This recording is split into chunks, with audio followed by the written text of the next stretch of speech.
የ12ኛ ክፍል ላይ ወርቅ ማንጠር ፕሮሰሱ በሳይንቲፊክ በሆነ መንገድ ቴስት አድርገን የመጣንበትን ሂደት አስታውሳለሁ። 4ኛ ዓመት ሳለው ለ5ኛ ዓመት ትሬኒንግ ሰጥቻለሁ። ሰዎች ጋር መስራት ትንሽ ነገር ሰርተ ከፍተኛ ሳቲስፋክሽን የምታገኝበት ነው። ሰዎች ላይ እንደ መስራትም ደግሞ ትልቅ ያገኘሁት ነገር ሁሉም ሰው ፓሽኑን ፈልጎ ያገኘው በሆነ ስራ ላይ ዘርፍ ላይ ተሰማርቶ እዛ ላይ በደንብ ካደማው ያን ፓሽኑ የመሆን ቴንደንሲ ያለ ብቃት ወይም ኮምፒተንሲ ማለት it is a fine proportion of knowledge, acumen, skill and attitude። እድል ካለ ለካ ብዙ ብርቱ ወጣት አለ። ኦፖርቹኒቲ ግን ክሬት ተደረገለት አይመስልም። አንተ በራስህ ላይ ካላቀቅ ሰዎች በአንተ ላይ ያቅዳሉ። ለወጣቶች የምታስተላልፈው ዊዝደም አድቫይስ አለ? የምድራችን ትልቁ በረከት በደስታና ስኬት የሚኖር ህይወት ነው። ክቡራትና ክቡራን አድማጮቻችን እነሆ በየሳምንቱ ጥንቅቅ ብለው ተዘጋጅቶ ወደ እናንተ የሚደርሰው ዊዝደም ፖድካስት ፕሮግራማችን ተጀምሯል። የዛሬው እንግዳችን ሀብታሙ አለማየሁ ይሰኛል። 4ኛ ዓመት ዩኒቨርሲቲ ተማሪ እያለ የ5ኛ ዓመት ተማሪዎችን ያስተምር ነበር። ይሄ ብቻም አይደለም። በአሁኑ ሰዓት በወርክ ፎርስ እና ኬሪየር ዴቨሎፕመንት ትሬኒንጎችን ከ7000 በላይ ለሚሆኑ ወጣቶች ሰጥቷል። ዛሬ በሚኖረን ቆይታችን ካለው እውቀት የህይወት ልምድ በመነሳት ወጣቶች እንዴት አድርገው ራሳቸውን ለማርኬቱ ወይም ለስራው ዘርፍ ብቁ ማድረግ ይችላሉ የሚለውን የምንዳሰሰው ይሆናል። አብራችሁን ቆዩ። ሀብታሙ አክብረን ስለመጣ ከልብ አመሰግናለሁ። አመሰግናለሁ። ዊዝደም ፖድካስት የምትሳተፍባቸው ነገሮች ያው ከሆነ ቦታ የሚመጡ አይደሉም። አስተዳደግ ዋጋ አለው ብለን እናምናለን እንደ ዊዝደም ፖድካስት እና ውልደት አስተዳደግ ምን ይመስል ነበር? አብዛኛው የመጨረሻ ልጅ የሆነ ሰው ያውቀዋል ብዬ አስባለሁ። በቤተሰብ ውስጥ ነፃነት አለ። ያን ነፃነት ምንድን ነው? አንድ ነገር የመሞከር ቢሳካም ባይሳካም ብዙ ኮስት የምታደርገው ነገር አይኖርም። የተማርኩበት በዋናነት ባህር ዳር ነው። የመጀመሪያም 2ኛ ደረጃ ትምህርት ቤቶች እነዛ ጨርሻለሁ። ኢቨን ዩኒቨርሲቲም ድረስ ማረዛ ነበር የተማርኩት። በዛ ሂደት ውስጥ ባህር ዳር ጥሩ ነገሩ አንደኛው ኤክስፕሎር ለማድረግ በብስክሌት ወጥተህ የተለያዩ ቦታዎች ላይ ሄደህ ተመልክተህ የተለያዩ ኢቨንቶች ላይ ለመታደም እድል ይኖራል። እንግዲህ እሱን ካለን ደግሞ ትምህርት ላይ ምን አይነት ተማሪ ነበር? ከዛ በኋላ ምን አይነት ትምህርቶችን ስተማርክ? ትምህርት ላይ እስከ 6ኛ ክፍል አይ ዶንት ኖ ትምህርት ለእኔ ቫሊዩን ራሱ እስከማይገባኝ ድረስ ዝም ብዬ ነበር የምመላለሰው። ከ6ኛ ክፍል ጀምሮ ግን የሆነ ነገር ልክ ምን አይነት ተማሪ መሰልኩ ከሆነ ጊዜ በኋላ የነቃ ስለ ትምህርት ማለት ነው። በተለይ 12ኛ ክፍል ላይ ወርቅ ማንጠር ፕሮሰሱ በሳይንቲፊክ በሆነ መንገድ ቴስት አድርገን የመጣንበትን ሂደት አስታውሳለሁ። ከየት ተምራችሁት ወርቅ ማንጠር? ፎርቹኔትሊ ኬሚስትሪ መምህራችን ፕሮሰሱን በደንብ አድርጎ ገለጸልን። አንድ ላብራቶሪ ላይ ደግሞ አንድ ከኢንዱስትሪ ያለ ሰው ይመስለኛል እንዴት ነው የሚሰራው፣ እንዴት ነው ማንጠር የሚቻለው የሚለውን በደንብ አድርጎ ነገረን። አንድ ነገር ከፕራክቲካል ኤክስፖዠር ጋር ሲመጣ ምን ያክል አይረሴ እንደሚሆን የተረዳውበት ጊዜ ነበር እና ያንን በደንብ አድርጎ ካሳየን በኋላ እኛ በራሳችን ደግሞ ቤታችን ሞከር ነው። ፒክቸሩ ድረስ ያዘጋጅ ስለን ያመጣነውን ነገር አይ ሪመምበር የኛ አስተማሪ ፎቶኮፒ አድርጎ ማስታወቂያ ቦርድ ላይ እንዲወጣ ያደረገበት ጊዜን አስታውሳለሁ። እና የአስተማሪ ጥረት ነው፣ የትም አላመጣውም። ፕራክቲካል ኤክስፖዠርን ከሳይንስ ጋር ኮኔክት ማድረግ በጣም ቀላል ነገር አይደለም፣ ግን ለእኔ ረድቶኛል። የሆነ አሃ ሞመንት የሚያመጣልሃል እቺ ነገር ያውን በወርቅ ነው ደግሞ ያውን በወርቅ ነው። መልካም እንግዲህ 12ኛ ክፍል በዚህ መልኩ ፕራክቲስ እንድታደርገው ማደረገ። ከዛ በኋላ ደግሞ ዩኒቨርሲቲ ላይ ገባህ። የተማርከው ኢንጂነሪንግ ነው። አሁን የምትሰራቸው ስራዎች ግን ከዛ ወጣሉብኝ እና እንዴት ነበር የኢንጂነሪንግ ትምህርት የሚለውን እኔና ደግሞ ወደዛ እንመጣለን። ኢትዮጵያ ውስጥ አብዛኛውን ጊዜ ሙያ ስትመርጥ አንተ ምርጫ ኑሮ አይደለም፣ ምርጫ የሚያመጣልህ ሌላ አካል ነው። እንዴት ማለት? ቤተሰብ ሊያስገድድ ይችላል። ይሄንን ተማርክ ያበላል ምናምን ብሎ። እውነት ነው። ኢንጂነሪንግ ፍላጎት ነበረኝ፣ ነገር ግን ስሮ ታይም ኢቮልቭ እያደረገ ያንተን ፓሽን የምታይበት ጊዜ ይመጣል። ባህር ዳር ዩኒቨርሲቲ ላይ የምንገጠመኝ አርኪቴክቸር እና ሲቪል ኢንጂነሪንግ ላይ ዳይላማ ውስጥ ገባሁ። እኔ ቴክኒካል ድሮይንግ ላይ ጎበዝ ነኝ። እሱን አስቤ ሞከርኩኝ፣ ግን ከ400 ተማሪ ወደ 30 ገባን።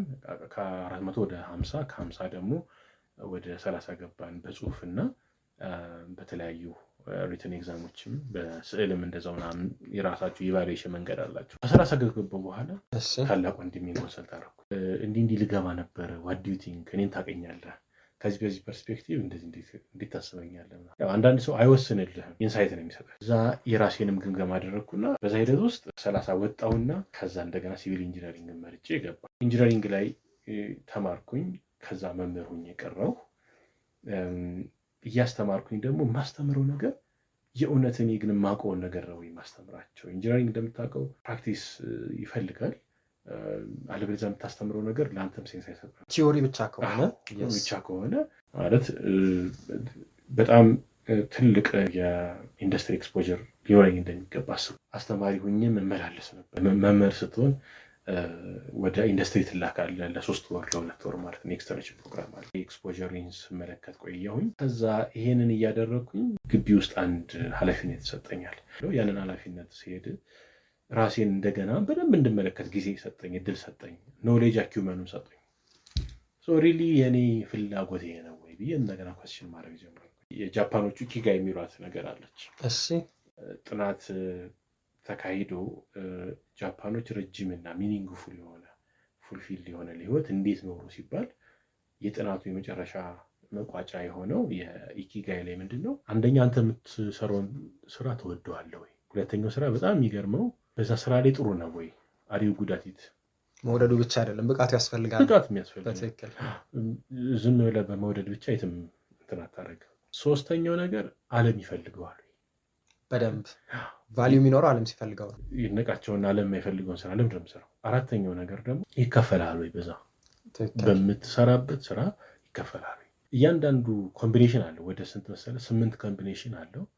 ካልተሳሳትኩ 9ኛው ኮምቢኔሽን ነው ኢኪጋ የምትባለው። የአራቱን ኮምቢኔሽን ጭምር የአራቱን ኮምቢኔሽን አንተ የምትወደውን ስራ ጥሩ የሆንክበትን እንዲሁም የሚከፈልህን እንዲሁም ዓለም የሚፈልገው ከሆነ ዊኮሉት ኢኪጋይ። ይሄ ወደ ወርክ ፎርስ ደግሞ ያመጣ ምንድነው? ሰዎች ጋር መስራት ትንሽ ነገር ሰርተ ከፍተኛ ሳቲስፋክሽን የምታገኝበት ነው። ሰዎች ላይ እንደ መስራትም ደግሞ ትልቅ ነገር ያገኘሁት ነገር የለም። ሚስት ሆኖ እንደ ጭጋግ ያልታያቸው ነገር ይኖራል። ተማሪዎች እዚህ ጋር ኢምፕሎየር እዚህ ጋር የሆነ ዲማንድ ይኖረዋል። በሁለቱ መካከል የአንተ ሪሌሽን እዛ ላይ ኦቨር ሲያድርግ አይ ዲማንዱ ይሄ ነው፣ ይሄን ነገር ያስፈልጋል፣ የሀብት ነው ደስ ብለህ ይሄንን በተለያየ መልኩ በተለያየ ፕሮግራም የምታሳውቃቸው ነገር ለወጣቶቹ ነገ ላይ ስራቸውንም የካሪየር ፓዛቸውን ሼፕ ሲያደርግ ታያለህ። እና ከዚህ በላይ የሚያስደስት ነገር ለእኔ አላገኘሁም። ይሄኛው እንዳለ ሆኖ እንግዲህ አሁን ወደ ወርክፎርስ ትሬነር ስትሆን ደግሞ በቀጥታ ገብተሃል ብዬ አላስብም። የወሰድካቸው ትሬኒንጎች ይኖራሉ፣ እነሱን ብንጠቅሳቸው። አንድ የአይሎ ናሽናል ትሬነር ነኝ። አይሎ በፋይናንሻል ኤዱኬሽን ሰርቲፋይድ ትሬነር ነኝ። ሁለተኛ በተለያዩ ፕሮግራሞች አሉ። በተለይ አገር አቀፍ አሁን ማስተርካርድ ፋውንዴሽን ከመጣ በኋላ የተለያዩ ፕራይቬት ሴክተሮች የተለያዩ ፕሮግራሞችን ዲዛይን ያደርጋሉ። ከዚህ ውስጥ የማስተር ትሬነር ነው። ከዛ ውጭ በፕሮጀክት ማኔጅመንት ላይ 2 ሰርቲፊኬሽኖች አሉ። በፕራይቬት ሴክተሮችም በዴቨሎፕመንት ኦርጋናይዜሽኖችም ከፋይናንሻል ኤጁኬሽን፣ ከዲጂታል ሊትሬሲ፣ ከሶፍት ስኪል እንዲሁም ደግሞ የፕሮጀክት ማኔጅመንት ጋር የተያያዙ ሰርቲፊኬሽኖች አሉ። ምናልባት አንዳንዶቹ ሰርቲፋይድ አድርገው ለአንተ እውቀት ይሰጡሃል፣ አንዳንዶቹ ደግሞ ትሬነር ያደርጉሃል፣ ያበቁሃል። ሌላው ደግሞ ቅድምም ስትለኝ የነበረው ምንድነው የ4ኛ ዓመት ተማሪ እያለቅ የ5ኛ ዓመት ተማሪዎችን ታሰለጥን ነበር፣ ታስተምር ነበር። ስለሱ ኤክስፒሪየንስ ብናወራስ? እዛ ላይ በጣም የወደድኩት ነገር ምንድን ነው? የሆነ ቻሌንጅ ከሰጠኝ ያንን ቻሌንጅ በቃ በየትም አድርጎ ሶልቭ የማድረግ ቴንደንሲ ነበረኝ። 3ኛ ዓመት በነበረበት ጊዜ አንድ ፕሮግራሚንግ ስኪላችንን ቡስት የሚያደርግ ትሬኒንግ ወሰድን ማለት ነው። በዛ ትሬኒንግ ውስጥ ምን አበቃኝ ለእኔ ኦኬ የተለያዩ ችግሮችን ለካ የኢንጂነሪንግ ፕሮብሌሞችን እኔ ራሴ ፕሮግራም አድርጌ ሶልቭ ማድረግ እችላለሁ የሚል ተንደንስ ይመጣ። ያንን በደንብ ካፒታላይዝ ባረኩበት ጊዜ ሌሎች ሲኒየር ተማሪዎችም ይመለከቱ ነበር። ይሄን ግቢ ውስጥ የተለያየ አሶሴሽን አለ። ከዛ አሶሴሽን ጋር በመተባበር 4ኛ ዓመት ሳለው ለ5ኛ ዓመት ትሬኒንግ ሰጥቻለሁ። እንዴት ነው አንድ ኤክስ የሚባል ቻሌንጅ ወስደን በጣም አት ፋስት አንድ ስማርት ዌይ እንዴት ነው ሶልቭ ማድረግ የሚቻለው ፕሮግራሚንግ ስኪል ዴቨሎፕ ለማድረግ የሚያስችላቸውን ትሬኒንግ ነበር የሰጠነው። በጣም አሪፍ። እንግዲህ እነዚህን ካነሳን ደግሞ አሁን ላይ ብዙ የሚነሳ ጥያቄ አለ። ለምሳሌ ዩኒቨርሲቲ ተመርቀው የሚጨርሱ ተማሪዎች ስራ እያገኘን እኮ አይደለም፣ ስራ አጥ እየሆንን ነው። ተምረን 4 ዓመት ሙሉ ዩኒቨርሲቲ 5 ዓመት 7 ዓመት ድረስ፣ ከዛ በፊት ደግሞ 12 ዓመት፣ ከዛ ኬጂ ደግሞ 3 ዓመት የሚለውን ያነሳሉ። የሚቀጥሉ ሰዎች ደግሞ ስራው አይደለም የጠፋው፣ የስራ ማስታወቂያ እናውጣለን፣ ግን ብቁ የሆነ ሰው እያገኘን አይደለም ይላሉ። ይህንን እንዴት ታየዋለህ? ሙያው ላይ ስላለክ ማለት ነው። ይሄ በጣም ወሳኝ ጥያቄ። አንተ ራሱ አስበውና አዲስ አበባ ድሬዳዋ የሚያገናኝ ባቡር ይሰራ። በጣም አሪፍ። መነሻህ በአዲስ አበባ፣ መድረሻህ ድሬዳዋ። ፕሮጀክቱ የሚያዘው ነገር ምንድነው? በሁለቱም በኩል እኩል ተሰርቶ ማለቅ አለበት። ምናልባት ድሬዳዋ ላይ ያለውን ተማሪ ነው ብለህ አስበው። ከዛ ኮንስትራክት እያደረገ መጣ ያለው። እዚህ ጋር ደግሞ አዲስ አበባ ላይ ያለውን ደግሞ ሌበር ማርኬቱ ነው ብለህ አስበው። ከድሬዳዋ እየተማርከ ነው፣ አንደኛ ዓመት እየመጣ ነው ያለውን ሌበር ማርኬቱን አታውቅም። የሚሰጥህን ነገር በሙሉ ትወስዳለህ። ግን ኢን ደ ሚን ታይም ከአዲስ አበባ ደግሞ ሌበር ማርኬቱ የታለህ ይድነቃቸው እያለ እየመጣ ነው። አዙሪት ውስጥ ልትገባ። ለምንድን መጀመሪያ ሌበር ማርኬቱን ተናባህ አይደለም እየሰራ ያለው። ሌበር ማርኬቱ ምን እንደሚፈልግ እያወቅ አይደለም። አንድ ተማሪ ማሰብ ያለበት ሌበር ማርኬቱ ምንድን ነው የሚፈልገው? እኔን ምን አስቦ ነው ወደ እኔ ሊመጣ የሚችለው? እስቲ ምንድን ነው የሚፈልገው የሚለው እኔ እስቲ በዚህ ያው እንደየዘርፉ ይለያያል። ግን ጀነራል የሆኑትን ነጥቦች እናያቸውና ጀነራል የሆኑትን እውነት ነው። የመጀመሪያው ነገር ምንድነው? ሙያዎቹ በብዛት የሚፈልጉ ሶፍት ስኪል ነው። ሶፍት ስኪል ይፈልጋሉ። የወርልድ ኢኮኖሚክ ፎረሞችን የ5 year የጆብ ሪፖርቶችን ብትመለከት ዋን ኦፍ ዘ ኢቮልቪንግ ስኪሎች ላይ ያለው ነገር ምንድነው? ኮሚኒኬሽን ስኪል አለ። እነዚህ ወደ 10 ውስጥ 8ቱ ሶፍት ስኪል ናቸው፣ ኢቮልቪንግ ስኪል ያለው። እነዛን ሳታጠናክር እነዛ ነገር ላይ ሳትሰራ how come you aspire to be በኢንተርናሽናል ማርኬቱ ላይ እንዴት ነው ራስህን የምትስለው? ትልቁ ችግር ሎካልም ላይ ከባድ ነው። እንኳን ሎካልም ከባድ ነው። ሌበር ማርኬቱን ያማከለ አይነት አካሄድ አይደለም ራሱ ተማሪ የሚሄዱ አይደለም። ተቋማቶችም ብትጠይቀኝ ዩኒቨርሲቲዎቹ they are preparing students for the job that doesn't exist። ለሌላ ስራ ነው የሚያዘጋጁት። እንዴት ማለት ከምን አንጻር እስቲ ነው እሱ ነገር? እሱ ጥሩ ነው። ለምሳሌ ትሬሰር ስተዲ ተመልከት። ስንት ተማሪ ተቀጥሯል በሙያው ብለህ ስትጠይቅ ሜቢ ከ50 በታች ነው። እንደውም ቲቤቶች ይሻላሉ። ቲቤት አሁን የአዲስ አበባ ቲቤት ላይ አንድ ሪሰርች እየሰራ ነው። 14ቱም ቲቤቶች ላይ የ2016ን ትሬሰር ስተዲ ተመልክተን ነበር። 76% ትሬሰር ስተዲ የሚያሳየው they are employed፣ በተማሩበት መስክ ተቀጥረዋል። ፊት አላደረገ ሚስማች አለ ማለት ነው። በሚፈለገው ነገር እያቀረበ አይደለም። አሁን ከምን አስፔክት ነው የማይልህ? ከተቋማቶቹን ፓርክ እናድርገው። ተቋማቶቹ በምን መልኩ ነው ተማሪዎችን ያዘጋጁ ያሉት? ያንተ ጥያቄ አግባብ፣ ግን ራሱ ተማሪው ግን ሪሊ ላለው ስራ ላይ እየበቃ ነው አይደለም? ሌበር ማርኬቱን ማየት አለበት። ይሄ ማነው ድርሻ? ዋናው ድርሻ የተማሪ ነው። ክቡራትና ክቡራን አድማጮቻችን ዊዝደም ፖድካስት በየሳምንቱ ወደ እናንተ እየደረሰ ይገኛል። ከዚህ በፊት ያለፏችሁን ፕሮግራሞች ለማግኘት ለእኛ ያሏችሁን ሀሳብ፣ አስተያየት፣ ጥያቄዎች ለመስጠት የምትሹ ከሆነ ዊዝደም ኢትዮጵያ ብላችሁ ቴሌግራም ላይ ሰርች ብታደርጉ የቴሌግራም ቻናላችንን ታገኙታላችሁ። ኮሚኒቲያችንን ትቀላቀላላችሁ። እዛም ውስጥ በርካታ ዊዝደም ጥበብ አዘል የሆኑ ነጥቦችን እናነሳለን። አብራችሁን ቆዩ። ምክንያቱም ያኛውን መቆጣጠር ስለማንችል ቢያንስ መቆጣጠር የምንችለው ላይ ብንሰራ ይችላል። ካሪኩለሙን ልንቀይረው እንችላለን። ኢንተርናል ሎከስ ኦፍ ኮንትሮል ማለት እሱ ትክክል። አንተ የምትቆጣጠረው ነገር ላይ መስራት ያለብህ። የማትቆጣጠረው ነገር ላይ ለምን ነው ጊዜህንም ኢነርጂ ማባከን የለብህ። ስለዚህ ኦኬ፣ አሁን ታዲያ ለምሳሌ የኢትዮጵያ ሌበር ማርኬት ኢንተለጀንስ ስራ እንዴት ነው የሚገኘው? ምን አይነት ስራዎች ይወጣሉ? አሁን እንደውም በጣም ይገርማል። ዛሬ 6 ሰዓት ላይ የሃሁ ጆብስ መንዝሊ ሪፖርት አላቸው። ከፍተኛ ስራ የሚወጣባቸውን እየተመለከቱ ነበር ኢትዮጵያ ውስጥ። ይሄ እንግዲህ የአንድ አንደርስታንዲንጉ የሃሁ ጆብስ ብቻ ይሆናል። ግን ደግሞ ኢትዮጵያ ውስጥ የሚወጡትን አጠቃላይ ስራ ስትመለከት ደግሞ አብዛኞቹ ስራ የት ጋር ይወጣሉ ብትል የምታገኘው ኢንሳይት አለ። ከዚህም ከዛም ትልልቅ የጆብ ሳይቶች ጋር የምታገኘው ኢንሳይቶች አሉ። ድራማቲካሊ በኢንጂነሪንግ የሚወጡ ስራዎች እየቀነሱ ነው። በጣም በሚገርም ሁኔታ እየቀነሰ ነው። ይሄ ማለት ምን ማለት ነው? ደግሞ በሌላ ጎን አንድ ሰው ይሄን ሙያ ልማር ነው ብሎ ሲያስብ ማርኬቱ ከዚህ በኋላ እኔ ከተመረኩ በኋላ ምንድን ነው የሚፈልገው? አሁን ላይ አይደለም ጥያቄው። ይድነቃቸው ማሰብ ያለበት አፍተር ኤክስ ይር ሜይ ቢ 4 5 year or 2 years ሌበር ማርኬቱ የቱ ጋር ሊደርስ ይችላል? ምንድን ነው ዲማንድ የሚያደርገው? ያንን አስበህ ሌላ ነገር መማር ካለብህ በኦንላይን ሊሆን ይችላል፣ በጎን ኮርስ መጀመር ካለብህ ትጀምራለህ። ኤግዛክትሊ እዚህ ጋር ፓሽናችን ለምሳሌ ኢንጂነሪንግ ፓሽን የሆነ ሰው ሲቪል ኢንጂነሪንግ ብንለው ለምሳሌ ይህንን እየተማረ ጎን ለጎን ግን ማርኬቱ የሚፈልገውን ነገር ደግሞ መማር ይችላል፣ መማር አለበት። ወይ ደግሞ የማይፈልገው ዲፓርት ላይ የተመደበው የሚፈልገውን መማር ይችላል። በጎን ማስኬድ ኢታዘ ፔን የስ ኢታዘ ፔን ግን ደግሞ ወደኋላ ላይ ከሚመጣው ነገር ኃላፊነቱ ማን ነው የሚወስደው? ራሱ ግለሰቡ ነው። and one thing በጣም የሚገርም ነገር አብዛኛው ጊዜ እኔ ስለ ፓሽን ያለኝ አመለካከት ምንድን ነው፣ ሰው ፓሽኑን ሬሊ ነው ፈልጎ የሚያገኘው ብዬ የማስበው። እኔ ፓሽን የሚገኘው በአንድ ነገር ላይ ጠንክሮ በመስራት ነው። አብዛኛው ሰው ፓሽን የሚያገኘው በአንድ ላይ፣ ሁሉም ሰው ፓሽኑን ፈልጎ ያገኘው ሜቢ በሆነ ስራ ላይ ዘርፍ ላይ ተሰማርቶ እዛ ላይ በደንብ ካደማው ያን ፓሽኑ የመሆን ቴንደንሲ ያለው አዳፕት ሊያደርግ ይችላል። ግዴታ አይደለም ግን ለዛ ግን ኦኬ አዳፕት እያደረገው ከሆነ ወይ ደግሞ በደንብ ኤክሰርሳይዝ ያደረገው ሌላ ትልቅ ኦፕሽን ነው የራሱ። ሌላ ኦፕሽን ነው። እና በዛ ሂደት ውስጥ ግን ደግሞ ትልቁ ነገር ምንድነው ሌበር ማርኬቱን ግን መመልከት ካልተቻለ ነው። ሌላ በጣም የሚገርም ነገር በ2020 ይመስለኛል በዓለም በተደረገ ጥናት 70% የሚሆነው ፕሮፌሽናል በተማረበት አይደለም የሚሰራው። ስለዚህ የኛ ሀገር ብቻ ችግር አይደለም ማለት ነው፣ ዓለም ላይ ያለ በጣም በቃ ይሄ ቲፒካሊ በእኛ ሀገር ላይ ያለ ነገር አይደለም። ስቲል አሁንም ዓለም ግን እዛ ጋር ልዩነታችን ምንድነው?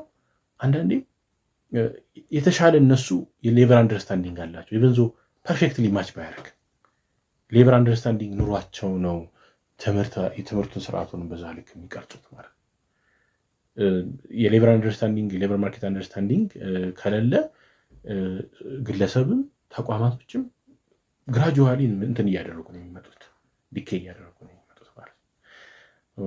እንደኔ አንድ ተማሪ ምን ይጠበቅበታል ካልከኝ በቃ እነዛ የማይገናኙ የባቡር መስመሮች እንዳይሆን መጨመር ያለብን ነገር መማር አለብን። if you have to learn graphical design you have to learn. if you have to learn front end maybe ልትማር ትችላለህ፣ ፍሮንት ኤንድ ልትማር ትችላለህ፣ ባክ ኤንድ ልትማር ትችላለህ፣ ሞባይል አፕ ልትማር ትችላለህ፣ ቪዲዮ ኤዲቲንግ ከሆነ ቪዲዮ ኤዲቲንግ ልትማር ትችላለህ። ሶፍት ስኪል ማዳበር ካለብህ በጣም ብዙ ሶፍት ስኪል የምታዳብርባቸው መንገዶች አሉ፣ ኦንላይን የምትማርባቸው መንገዶች አሉ። አስብ እስኪ እንግዲህ አሁን ቶፕ ኢቮልቭ እያደረጉ ያሉት አንደኛው ተፈላጊ ቅድም ባልኩ በወርልድ ኢኮኖሚክ ፎረም ኮግኒቲቭ ስኪል የምንላቸው የማገናዘብ ብቃት ናቸው። ቶፕ ሶፍት ስኪል ነምበር 1 እና ነምበር 2 that means analytical thinking and critical thinking ናቸው። እስቲ ሁለቱን ብናያቸው። ሁለቱን ልያቸው ከተባለ analytical thinking ሲባል it is more of ከፕሮብለም ሶልቪንግ ጋር የተያያዘ ነገር ነው። that means አንድ ችግር ሲሰጥህ አሁን ከኮቪድ በኋላ ህይወትህን ተመልከተው። እንዴት ነው ያንተ ህይወት? ዝም ብለህ ዓለምን ያለምን አጠቃላይ ፖዚሽን እንያዘውና አንተ እና በአካባቢ ያለውን ለውጥ እንዴት ትመለከተዋለህ? ከኮቪድ በኋላ ከኮቪድ በፊት እንደነበሩ አይደለም ነገሮች የተቀያየሩ ያሉት። ትንሽ ማርሽ የተቀየረ ይመስለኛል። ማርሽ ግሎባሊ ናሽናሊም ማርሽ ተቀይሯል። እንደውም ግሎባሊ በጣም ነው የተጨመረው። ማለት የሆነ እያንዳንዱ ነገር በየጊዜው የተቀያየረ ነው ያለው። በዚህ ኢቮልቭ የሚያደርግ ነገር ውስጥ በጣም ብዙ በርካታ ችግሮች ነው እየተፈጠሩ ያሉት። ስለዚህ ያ ፖክ የሚያደርገው ምንድነው? ፕሮብለም ሶልቪንግ ስኪል ሊኖር ይገባል። አንተ ፕሮብለሙን ስትራክቸርድ በሆነ መንገድ ሶልቭ ማድረግ አለብህ። መጀመሪያ ችግሩን መረዳት፣ ለችግሩ ሩት ኮዙን መለየት፣ ሩት ኮዙን ከለየው በኋላ ተገቢውን መፍትሄ ለመስጠት ቢውልድ የምታደርገው በፕራክቲስም በቲዮሪ የምታመጣው ያ አናሊቲካል ቲንኪንግ ይባላል። ሁለተኛው ክሪቲካል ቲንኪንግ። ክሪቲካል ቲንኪንግ ማለት በአመክንዮ የተደገፈ ቦልድ የሆነ መጨረሻም መጀመሪያም ቦልድ ሆኖ ላይታይ ይችላል፣ ግን መጨረሻ ግን ቦልድ ነው የሚታየው። በአመክንዮ የተደገፈ ነገር የሆነ ነገር ሲሆን ለምን ብለህ የምትጠይቀው በሪዝን የምታደግፈው ነገር እትዘ ቦልድ። በጣም አሪፍ። ሌሎቹ ሶፍት ስኪሎች ደግሞ እንደና ኢሞሽናል ኢንተለጀንስ የሚገቡበት ይመስለኛል። ኮሚኒኬሽን ስኪል፣ ኢፌክቲቭ ፕላኒንግ፣ በደንብ ግሮችን በደንብ ማውጣት፣ በቡድን መስራት፣ በቡድን መስራት በጣም አስፈላጊ እንትሮች ናቸው። መልካም። ክቡራትና ክቡራን አድማጮቻችን ዊዝደም ፖድካስት በየሳምንቱ ወደ እናንተ እየደረሰ ይገኛል። ከዚህ በፊት ያለፏችሁን ፕሮግራሞች ለማግኘት ለእኛ ያሏችሁን ሀሳብ፣ አስተያየት፣ ጥያቄዎች ለመስጠት የምትሹ ከሆነ ዊዝደም ኢትዮጵያ ብላችሁ ቴሌግራም ላይ ሰርች ብታደርጉ የቴሌግራም ቻናላችንን ታገኙታላችሁ። ኮሚኒቲያችንን ትቀላቀላላችሁ። እዛም ውስጥ በርካታ ዊዝደም ጥበብ አዘል የሆኑ ነጥቦችን እናነሳለን። አብራችሁን ቆዩ። እነዚህን ካለን እንግዲህ ሶፍት ስኪሎች ላይ ሃርድ ስኪሎች ላይ መስራት ከቻሉ ተማሪዎች ከዛ ሲቀጥል ደግሞ እነዛ የሚሰሯቸው ነገሮች ደግሞ ማርኬቱን ባጠና መልኩ ከሆነ ጥሩ ነው። እንግዲህ እነዚህ መስራት ስንል ካሪኩላር አክቲቪቲዎች ላይ የለም፣ ኤክስትራ ካሪኩላር አክቲቪቲዎች ላይ ግን አሉ። እዛ ላይ ተማሪዎች ቢሳተፉ ይጠቀማሉ ወይስ ጊዜያቸውን ያባክናሉ? ይህ በጣም መሰረታዊ ጥያቄ ነው። ለተማሪ በነገር ላይ ሁልጊዜ ካሪክለሙ ወይ ዩኒቨርሲቲ ብቻ አያበቃም። ማብቃት ማለት ነው ብቃት ወይም ኮምፒተንሲ ማለት it is a fine proportion of knowledge, acumen, skill, set and attitude። ብቃት ማለት የሶስቱ ፕሮፖርሽን። ያ ብቃት ግን unfortunately የትምህርት ተቋማቶች ብቻ የሚገነቡት አይደለም። ያንን ብቃት የሚያመጡልን ቅድም ያልኩ ነገር አለ። ዴይሊ ሜል ላይ እና አይ ቲንክ ፎርብስ ላይ አንድ ዘገባ አይቼ ነበረ። በስራ ቦታ ላይ ከ80% በላይ ዲሲሲቭ ፋክተሩ ለስራ ስኬትህ ወይም ደግሞ ለካሪየር ጆርኒ ለካሪየር ግሮዝህ ፓዝክ አንደኛው እና ትልቁ 80% ማለት ሂውጅ። በዚህ ሂደት ውስጥ ትልቁን ኮንትሪቢዩት የሚያደርገው ሶፍት ስኪል። ይህንን ነገር ካየ አንድ ግለሰብ ምንድን ማድረግ ያለበት? ኦኬ ሰልፍ አዌርነስ ነው የሚሰራ ወይም ደግሞ ሰልፍ ሪፍሌክሽን አሰስመንት መስራት ያለበት። ቆም ብለክ ኦኬ የቱ ጋር ነኝ እኔ? where am I? what are the area of improvement? ያለኝ ስትሮንግስት አሴት ምንድን ነው ምናምን ብለክ ማሰብ አለበት። ስለዚህ ይሄን ሁላ ስናስብ ወደ ኤክስትራ ካሪኩለም ልመጣለ ነው። ኤክስትራ ካሪኩለም ትልቁ ብቃት ምንድን ነው? እነዚህን ሶፍት ስኪሎችን የምንላቸው ነገሮች ወላ ቸርች በለው ኦር መስጂድ በለው የትም ቦታም ሄደ የምታሳድጋቸው ነገሮች አንደኛው ኤክስትራ ካሪኩለም እየሰራ ግቢ ውስጥ በተለያየ እንትኖች ከበባት ውስጥ ብትሳተፍ የምታሳድጋቸው በዋናነት ሶፍት ስኪል ነው። ኋላ ላይ ከፍለህም በራሱ የማታገኘው ኦፖርቹኒቲ ነው። በአንድ ወቅት ዶክተር ደረጀ እንግዳ የአስቱ ፕሬዚዳንት አንድ ፐብሊክ ስፒች ባደረጉበት ጊዜ አንድ የተናገሩት ነገር ምንድን ነው?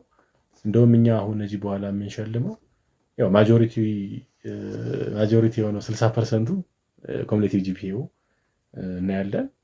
በሆነ ፐርሰንቱ ደግሞ ኤክስትራ ካሪኩለሙን ማየት እንፈልጋለን። የሶፍት ስኪሉን የሚያዳብርበት አንድ ግለሰብ ምንም ነገር ሳይከፍል በዛ ነው። እንዴት ኮሚኒኬት፣ ሰው ጋር መግባባት፣ የሰዎችን ኢሞሽን መረዳት፣ የሰዎችን ተውት አንደርስታንድ ማድረግ፣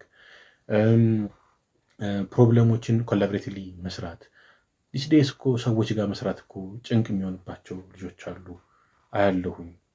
ኢቨን ዶ ዳር በቃ ሃይ ካሊበር ቢሆኑ በጣም ጎበዝ ቢሆኑ ሰዎች ጋር ግን ተነጋግሮ መስራት አይችሉም። ይሄ የጎደለ የሆነ ሴግመንት አለ፣ የሆነ ፓርት አለ ማለት ነው። ስለዚህ ኤክስትራ ካሪኩለም ኢዝ አ ጎልደን ኦፖርቹኒቲ ፎር ለተማሪ ትልቅ እድል ነው። ትምህርት ቤቱ የማይሰጠውን እድል ትምህርት ቤቱ የማይሰጠውን የሶፍት ስኪል ዴቨሎፕመንት በነፃ እዛ ላይ ፕራክቲስ የምታደርግበት ዊዝ ፐርፐዝ። እንደውም አይገርምም? ዊዝ ፐርፐዝ የክለቡን ቪዥን አለ፣ የኛ ቪዥን አለ። ኤግዛክትሊ እዛ ጋር ሬዞኔት የሚያደርግ ነገር ሚኒንግፉል ባለው ነገር መንገድ ነው አንተም አብረህ የምታደርገው ኢቮልቭ የምታደርገው። በጣም አሪፍ። ሌላኛው እንግዲህ እዚሁ ጋር በተያያዘ 7000 ወጣቶችን አሰልጥነሃል። እዚሁ ከኬሪየር ዴቨሎፕመንት ጋር ሬዲነስ ጋር በተያያዘው ማለት ነው። ያ ኤክስፒሪየንስ ምን ይመስል ነበር? ወጣቶች ላይ ምን አይነት ተስፋዎችን አየህ የሚለውን ብናይ። ፈጣሪ ፈቅዶልኝ ለ7000 ወጣቶች ሰርቭ ለማድረግ እድሉን አግኝቻለሁ። በዛ ሂደት ውስጥ ወጣት ጋር የተመለከትኩት ነገር አንደኛው ዲስ ዴይስ ወጣቶቹ ፕሮአክቲቭሊ እየተመለከቱ ነው። በጣም የሚገርም ነው። የሚፈለገው ነገር ምንድን ነው፣ ሌበር ማርኬቱ ምን ይፈልጋል የሚለውን ነገር እየተመለከቱ እና የሚሰጣቸውን ኦፖርቹኒቲ ፎር ግራንት ብቻ አይወስዱትም። የሆነ መልኩ ራሳቸው እንዲሰሩበት እድሎችን የመጠቀም አዝማሚያ ያለሁኝ። ግን 7000 በላይ ወጣቶችን ሳሰለጥን ወጣትና ሜይ ቢ ከዛም በላይ ፕሮፌሽናሎችንም ሳሰለጥን የገባኝ ነገር ምንድን ነው፣ እድል ካለ ለካ ብዙ ብርቱ ወጣት አለ። ግን ኦፖርቹኒቲ ግን ክሬት የተደረገለት አይመስለኝም ብዬ ነው የማስበው። ግን በጣም ታፍ፣ በጣም ኢነርጄቲክ፣ ሃይ ካሊበር ኮሚትድ ወጣቶች አሉ። እድል ቢያገኙ የት ሊደርሱ እንደሚችሉ እኔ በቃ ማሰብ እችላለሁ። እሱን አየሁኝ ከወጣቶቹ። አንዳንዶችም ፎር ግራንት ይወስዱታል ስልጠናዎችን። ያ ማይንድ ሴት ልክ አይደለም። ባይዘው በትክክል አንዳንድ ስልጠናዎችን እኔ ጋር እኮ ቫሊዩ አድ ያደርጋል ብለክ ገብተህ ልታየው የሚገባ ነገር አለ። ኮንሲደር ማድረግ አንዳንዴ አበል ካልሰጠኝም ልትባል ትችላለህ በነፃ ሰልጥነህ ማለት ነው። በጣም የሚያሳዝን እውነታ ነው ያነሳው። አበል የለመደ ደግሞ ወጣት ነው በአሁኑ ሰዓት ላይፍን ከሚቀይረው ስልጠና ይልቅ የ50 እና የ100 ብር አበል ምናምን ላይ ትኩረት የሚያደርግ ሰው ሀው ካም አንዳንዴ የሆነ ይሄ ምን ይመስላል ይሄ ግራቲፊኬሽን በተያያዘ ዲሌድ ግራቲፊኬሽን እና በጣም ደግሞ ሾርት የሆኑ ግራቲፊኬሽኖችን ትፈልጋለህ አይደለ? ደስታን በአጭር ጊዜና ኦኬ ነገ እኮ ይሄ ነገር ይዞልኝ ይመጣል ብለህ የምታስበው ነገር ይሄ በእርግጥ አስተዳደግም ጭምር ነው። የዘው አስተዳደግ የሚመጣ ነገር ነው። እና እንዳልከው አበልን ኮንሲደር አድርገህ ከሆነ ነው እኔ ነገም ከሚደርስበት ምን ኮንትሪቢዩት ያደርግልኛል ይሄ ከሚለው አስፔክት ቢታይ ወጣቶችን ከዛ አበል ሳይሆን ካምፓኒ መሆን ይችላል ያስልጠናል ተመንዝሮ ማለት ነው።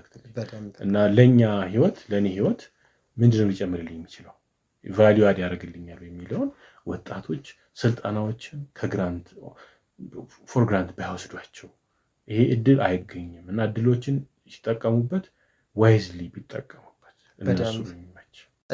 ሌላኛው ደግሞ ከዚሁ ጋር በተያያዘ የኬሪየር ዴቨሎፕመንት ሴንተር አቋቁመሃል።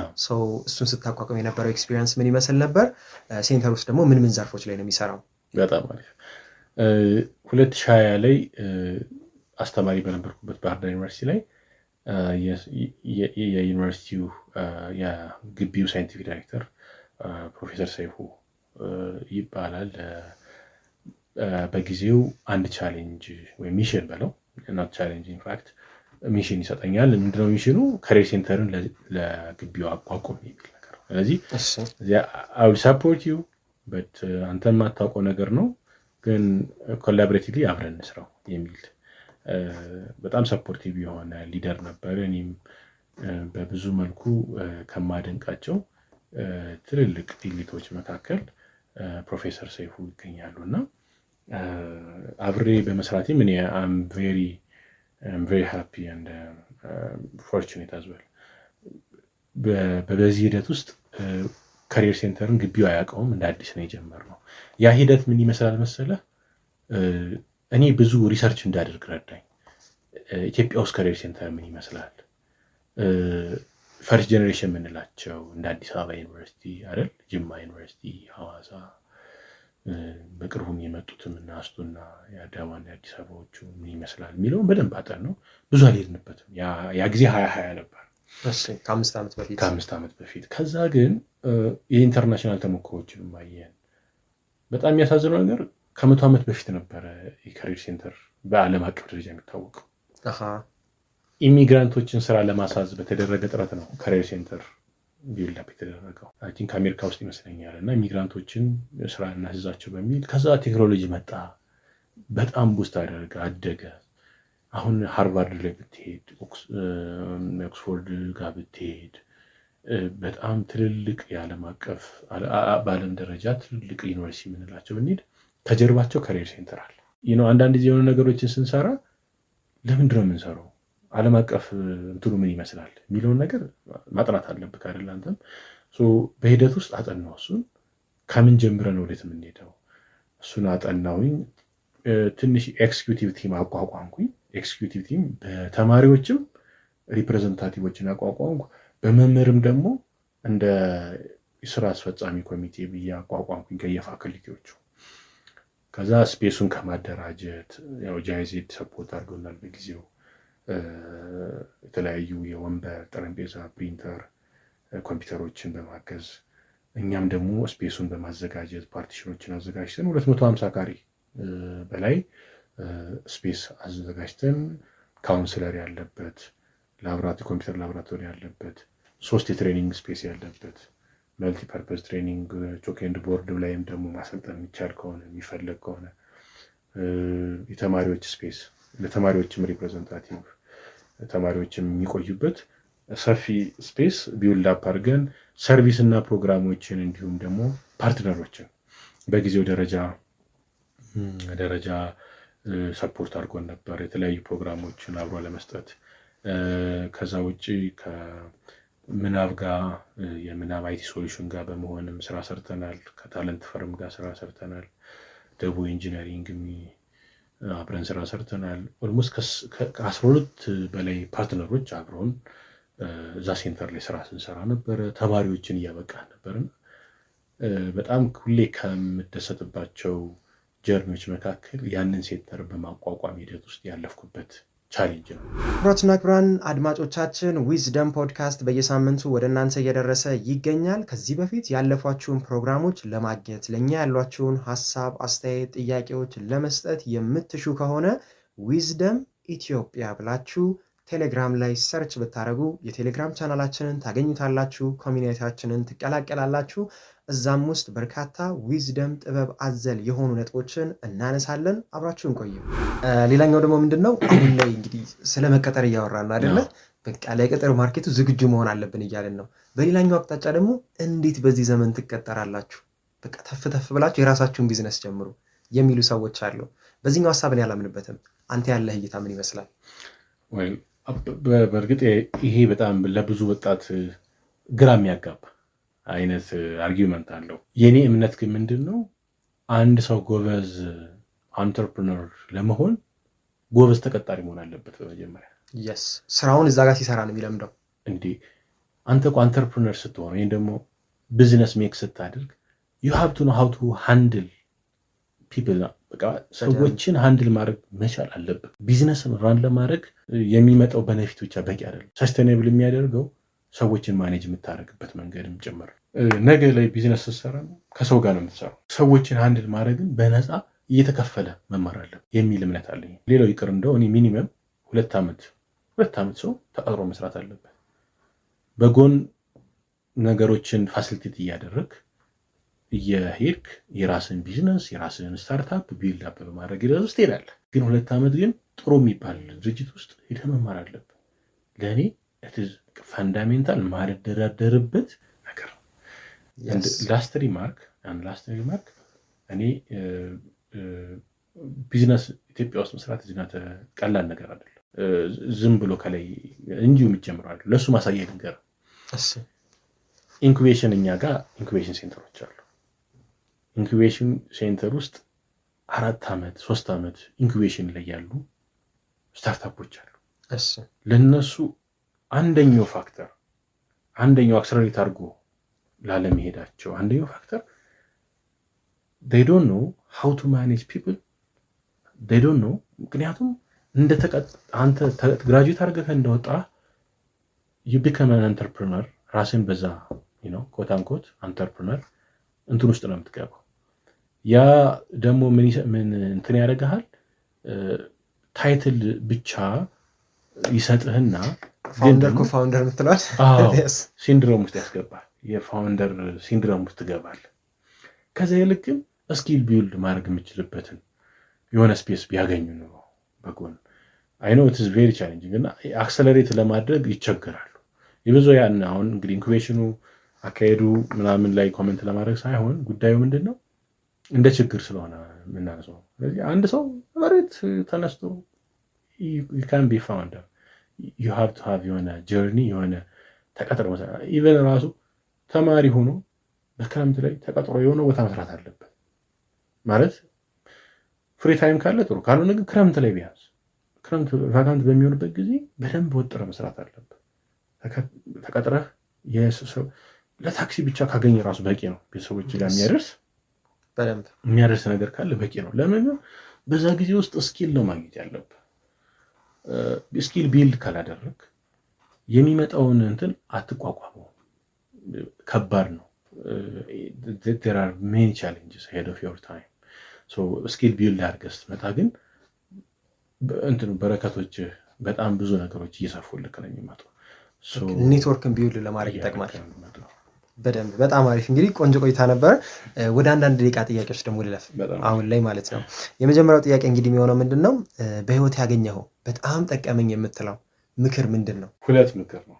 እሺ የመጀመሪያው ከመጽሐፍም ከግለሰቡ ከኦተሩም ያገኘሁት ነው። አንተ በራስህ ላይ ካላቀድክ ሰዎች በአንተ ላይ ያቅዳሉ። ዶክተር ኤርሴዶ ላንዳቦ ይሰኛል የኑሮ ማፕ መጽሐፍ ላይ ነው። ማቀድ ለሰዎች ደግሞ ሪላያብል ለሆኑ ሰዎች እቅድ ማጋራት አትሊስት ተጊቢ አንድ ሊፍት አፕ። ሁለተኛ ምክር ያገኘሁት ጊዜ ላይ ኪውሪየስ ካልሆንክ የፕሮዳክቲቪቲ ሁሉ ምንጭ የሆነውን ነገር ላይ ኪውሪየስ አይደለም ማለት ነው። ማለት ወይም ፕሮዳክቲቪቲ ላይ ቀልድ ነው ያዝከው ማለት ነው። በጣም የኔ ፕሮዳክቲቪቲ ላይ ትልቅ አስተዋጽኦ ያለው እሱ የተያዘው ምክር መቼም አልረሳውም እና እሱም ደግሞ ረድቶኛል። መልካም፣ በጣም አሪፍ። እንግዲህ እኛም እንጠቀምባቸዋለን። ሁለተኛው ደግሞ በማድረግህ የምትኮራበት ተግባር ምንድን ነው? በህይወቴ ይህን በማድረግ የምትለው? ኦብቪየስሊ ቅድም እንዳወራው በ4 ዓመት ህይወቴ ውስጥ የካሪየር ዴቨሎፕመንት ሴንተሩን በማቋቋሜ በርካታ ተማሪዎች ስኪላቸውን ቢልድ ማድረግ ጀምረዋል፣ ችለዋል። ስራ ማግኘት በርካታ ተማሪዎች በዛ ሂደት ውስጥ ስራ አግኝተዋል፣ ሰኪር አድርገዋል።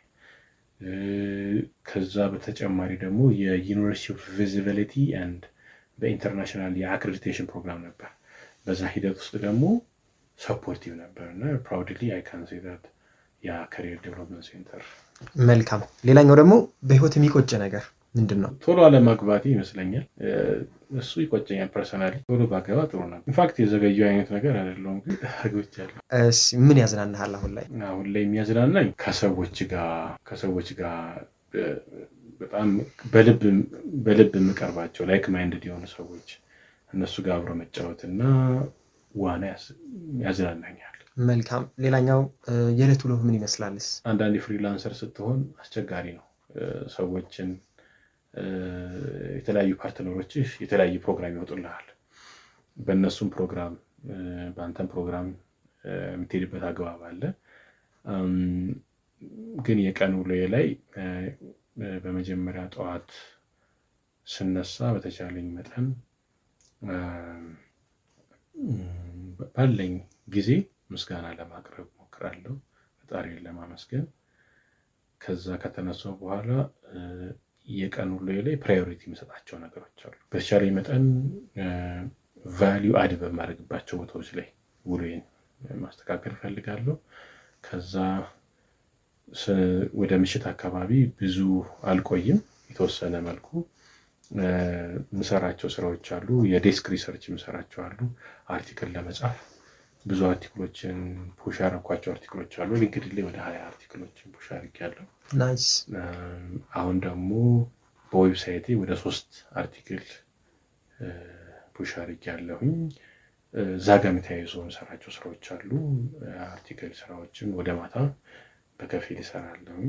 ዩዥዋሊ በ2 ወር ውስጥ ማክሲመም በ2 ወር ውስጥ አንድ ኦንላይን ኮርስ እማራለሁ። በአመት 6 ኮርስ ትወስዳለህ ማለት ነው? በደንብ አጫጭር የሚባሉ ረጃጅም የሚባሉ ወስዳለሁ። እንደዚህ አይነት ልማዶች አሉ። ያው እንደ ፍሪላንሰር ዳይቨርሲፋይድ የሆነ ውሎ ሊኖር ይችላል፣ ግን ኮመን የሆኑትን ነገር ነግሬካለሁ። መልካም። በዚሁ እንግዲህ መጽሐፍ እንደምታነብ ነግረናል። የጠቀሙ 3 መጽሐፎች ብትጠቁመን ደግሞ ቆንጆ የምትላቸው መጽሐፎች? አቶሚክ ሃቢት በጄምስ ክሊር፣ ስታርት ዊዝ ዋይ በሳይመን ሲኒክ፣ ፋይንድ ዩር ዋይ በራሱ በሳይመን ሲኒክ። መልካም፣ በጣም አሪፍ። የመጨረሻው ፖይንት ደግሞ ለወጣቶች የምታስተላልፈው ዊዝደም አድቫይስ ወይም ዊዝደም ወርድ ካለ?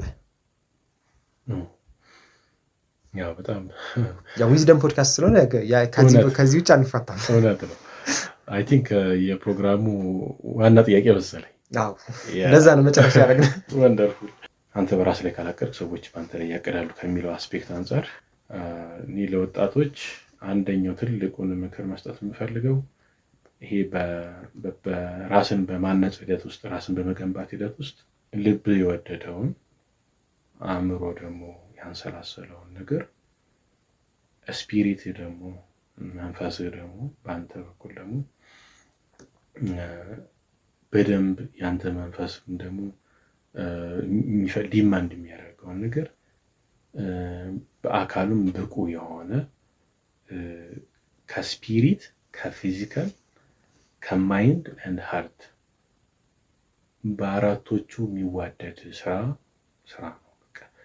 ካልበቃ የምትፈልገው ነገር ከሆነ ደግሞ እነዚህ ነገሮች ማብቃት አለብህ። ዛት ሚንስ አእምሮ ስኪል ሴቶች ይፈልጋል፣ ኖሌጅ አኪውመን ይፈልጋል። ልብ ደግሞ ምን አይነት ሰዎች ጋር ነው መዋል ያለብህ። አንዳንድ ጊዜ ልብህ በራሱ you have to be open minded ብትሆንም ግን ጀነረስ የሆነ ማይንድ ሴትም በጣም ጥሩ ነው። ስትሰጥ በሰጠው ልክ ሳይሆን ከዛም በላይ የምታገኘው ነገር ይኖራል። ጀነረስ የሆነ ማይንድ ሴት መኖር አለበት እና ንጹህ ልብ ያስፈልጋል ብዬ አስባለሁ። ፊዚካሊ ፊት መሆን ያስፈልጋል። ምክንያቱም በቃ ስራዎችን ለመስራት በጣም አስፈላጊ ነው።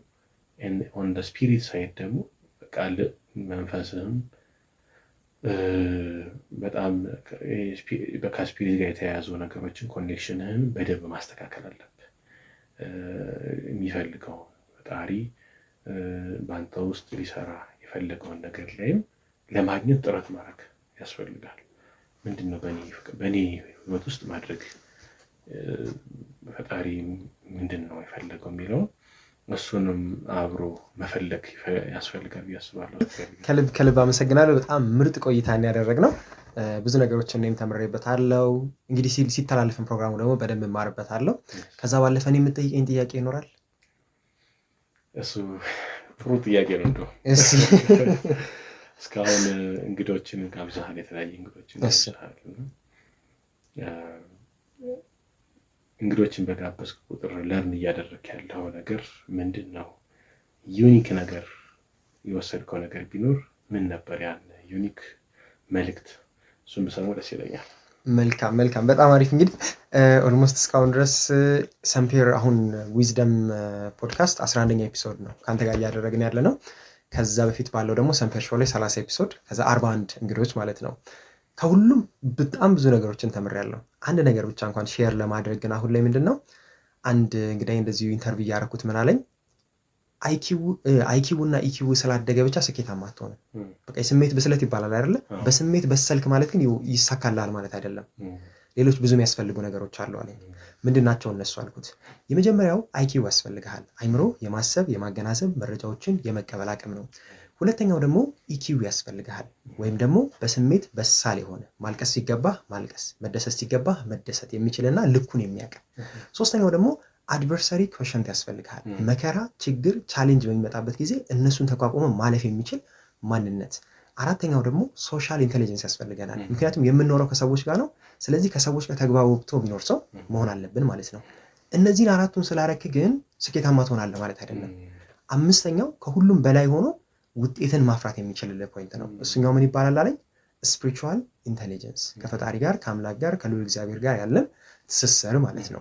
ሰው በእነዚህ 5 ዳይሜንሽኖች ነገሮችን ካልሰራናቸው አንዱ በዚህ ጋር ይነሳና አይኪውህ ነው እንጂ ሌላው ምን ያደርጋል ይልሃል። ሌላኛው ደግሞ ይነሳል ኢኪው ነው እንጂ ስሜት ከበሰለ እኮ በቃ ቀላል ይልሃል። እንደዛ አይሆንም፣ ሚዛናዊ አድርገን መሄድ አለብን ያለኝ ያስታወስኩት እሱ ነው። ግን ከሁሉም የተማርኩት ብዙ ነገር አለ። ታንክ ዩ ሶ ማች በነበረን ቆይታ እንግዲህ እኔም በጣም አመሰግናለሁ። ብዙ ነገር ተምረንበታል። እንግዲህ ጥያቄያችንን አክብረህ ስለመጣ ያለህን እውቀት፣ የህይወት ልምድ ያለ ስስት ስላካፈልከን፣ ስላጋራህን፣ ዊዝደም አድቫይስ ስለሰጠህንም በጣቢያችንም በዊዝደም ፖድካስትም በራሴም ስም ከልብ አመሰግናለሁ። እኔም አመሰግናለሁ። ክቡራትና ክቡራን አድማጮቻችን ዊዝደም ፖድካስት በየሳምንቱ ወደ እናንተ እየደረሰ ይገኛል። ከዚህ በፊት ያለፏችሁን ፕሮግራሞች ለማግኘት ለእኛ ያሏችሁን ሀሳብ፣ አስተያየት፣ ጥያቄዎች ለመስጠት የምትሹ ከሆነ ዊዝደም ኢትዮጵያ ብላችሁ ቴሌግራም ላይ ሰርች ብታደርጉ የቴሌግራም ቻናላችንን ታገኙታላችሁ። ኮሚኒቲያችንን ትቀላቀላላችሁ። እዛም ውስጥ በርካታ ዊዝደም ጥበብ አዘል የሆኑ ነጥቦችን እናነሳለን። አብራችሁን ቆዩ።